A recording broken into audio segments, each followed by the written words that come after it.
독고탁은 비웃으며 말했다. 좋아. 그럼 이제 이걸로 술도가를 내 손에 넣을 수 있겠군. 강수가 내 아들이라면 법적 상속권이 있겠지? 내가 그 권리를 사들이면 돼. 오천수는 술도가 창고에서 찢긴 계약서를 들고 울부짖었다. 강소연, 넌 우리 가족을 2번 죽였어. 날 버린 것도 모자라. 이제는 이 집까지 팔아넘기려 했다고?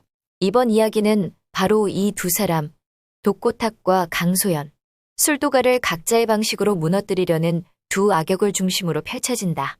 하지만 그 절체절명의 순간 예상치 못한 인물이 나섰다. 한동석이었다. 모두가 술도가 마당 앞에서 고개 숙인 채 말문을 잇지 못할 때 한동석은 조용히 앞으로 걸어나와 이렇게 말했다. 이 집, 이제부터 제가 지킵니다. 술도가가 무너지면 그건 당신들 때문이 아니라 우리가 지키지 않았기 때문이죠. 하지만 이제 달라질 겁니다. 한동석의 목소리는 낮지만 단단했다. 그의 눈빛은 흔들림이 없었다. 형제들도 마광숙도 그 순간만큼은 모두 한동석의 진심을 느낄 수 있었다. 이제 이 싸움엔 새로운 방패가 생겼다. 믿고 따라갈 수 있는 사람. 그리고 그것만으로도 술도가의 운명은 달라질 가능성이 생겼다. 너, 내 진짜 아버지, 알고 싶지 않냐? 오광수는 그 말에 온몸이 굳었다. 그는 몰랐다.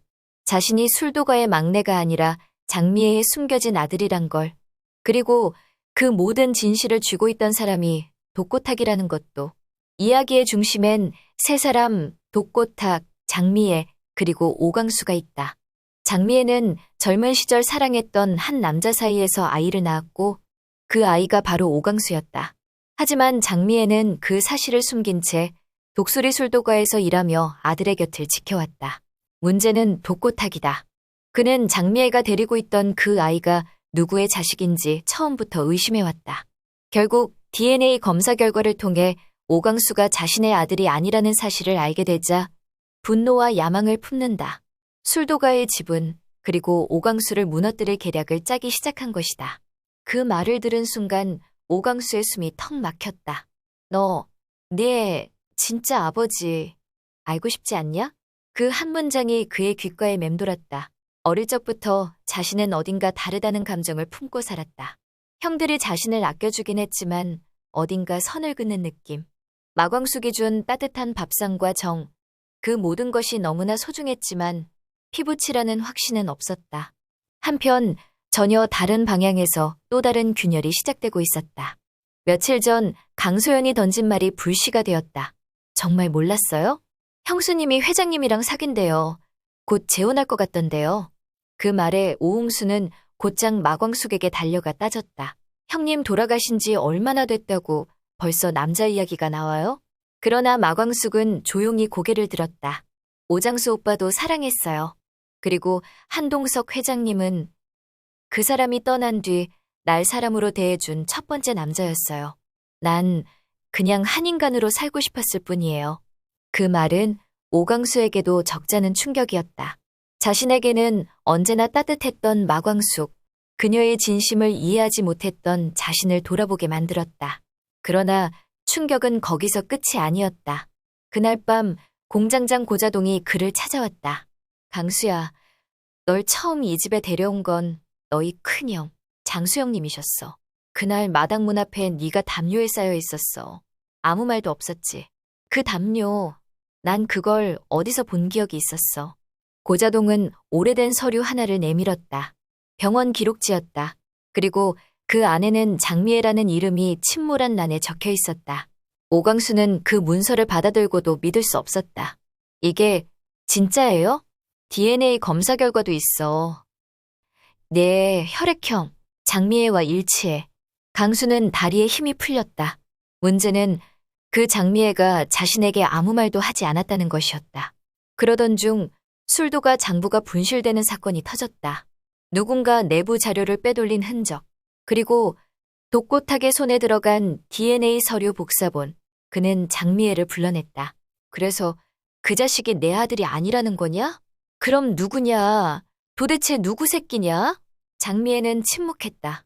그 사람은 내 첫사랑이었어요. 이름도 말할 수 없는 사람. 그는 이미 세상을 떠났고 난 아이를 혼자 낳아 키울 자신이 없었어요. 그래서 버렸어요. 독고탁은 비웃으며 말했다. 좋아. 그럼 이제 이걸로 술도가를 내 손에 넣을 수 있겠군. 강수가 내 아들이라면 법적 상속권이 있겠지? 내가 그 권리를 사들이면 돼. 장미애는 그제서야 눈물을 터뜨렸다. 강수만은 제발 놔둬요. 그 아이는 몰랐어요. 모든 게 내 죄예요. 하지만 독고탁은 움직이기 시작했다. 계약 조작, 오강수 고발, 언론 보도까지. 그는 마치 수십 년 전에 복수를 하듯 강수를 무너뜨리려 했다. 결국 마광숙은 오강수에게 진실을 털어놓는다. 난 널 키운 건 아니야. 오장수 오빠가 내게 말했어. 신혼여행 떠나는 날 차 안에서 그 얘기를 듣고 그냥 가만히 있을 수 없었어. 너를 동생처럼 생각하며 마음을 줬어. 그게 다야. 피는 섞이지 않았지만 널 아끼는 마음만은 진심이었어. 오광수는 무너졌다. 자신이 믿었던 모든 사람이 모두가 진실을 감췄다. 장미애도 마광숙도 독고탁도. 그러던 어느 날 경찰이 신라주주 앞에 도착했다. 장미애 씨, 사기 및 문서 위조 혐의로 동행하시죠. 형제들 마광숙, 한동석이 그 장면을 지켜보는 가운데 오광수는 천천히 뒤돌아섰다. 그리고 그 순간 누군가 그의 어깨를 톡 치며 말했다. 너, 네 진짜 아버지 알고 싶지 않냐? 그 목소리는 너무 낯익었다. 하지만 지금은 아무 말도 할 수 없었다. 이제 모든 출생의 비밀이 드러난다. 그리고 술도가를 둘러싼 지분 전쟁은 본격적으로 시작된다. 한편 또 다른 배신이 조용히 술도가를 잠식하고 있었다. 강소연이었다. 그녀는 오천수와 이혼을 결심한 뒤 모든 재산을 챙겨나가려는 준비를 하고 있었다. 겉으로는 미안하다는 듯 고개를 숙였고 술도가 식구들 앞에서 눈물까지 흘리며 이혼만은 안 돼요. 다시 생각해주세요라며 무릎을 꿇었다. 하지만 그건 모두 연기였다. 강소연은 이미 모 부동산업자와 접촉해 술도가를 통째로 매각하려는 계획을 세우고 있었고 계약서 초안까지 넘긴 상태였다. 그녀는 술도가가 가족 명의로 돼 있기에 자신에게도 일정 지분이 있다고 판단했고 그것을 현금화해 미국으로 떠나려던 것이다. 그 사실을 가장 먼저 눈치챈 건 문미순이었다. 술도가 근처에서 편의점을 운영하는 문미순은 어느 날 점포 안쪽에서 강소연이 부동산업자와 통화하는 소리를 듣게 된다. 지금 조용할 때 넘기는 게 나아요. 계약금은 계좌로 미리 넣어주세요. 아, 가족들은 몰라요. 순간 문미수는 귀를 의심했다. 강소연이 술도가를 팔려고 한다고? 그것도 몰래? 문미수는 즉시 오천수를 찾아가 이 사실을 털어놓았다. 천수야, 나 그날 그 여자, 내 아내였던 여자. 그 사람이 편의점 안에서 한 전화를 들었어. 술도가 그걸 팔겠다고 하더라. 오천수는 눈을 질끈 감았다. 다시 한 번 더 배신. 그리고 문득 자신이 왜 미순에게 이끌렸는지를 깨달았다. 상처받은 사람들이 느끼는 공통된 메마름 때문이었다. 이후 오범수가 강소연의 메일함에서 부동산 계약 메일을 발견했고 이를 오천수에게 전달하며 확신을 더했다. 그날 밤 오천수는 술도가 창고에서 계약서를 찢으며 분노를 참지 못했다. 강소연, 넌 우리 가족을 2번 죽였어. 날 버린 것도 모자라 이제는 이 집까지 팔아넘기려 했다고?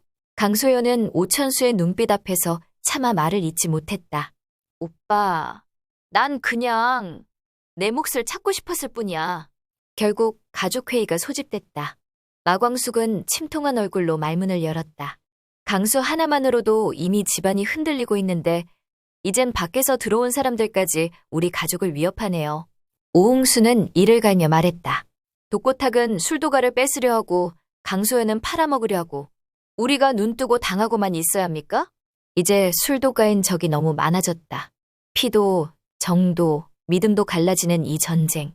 그리고 이 싸움의 끝엔 오광수가 있다. 그는 마침내 결심한다. 나도 이 집을 지킬 거야.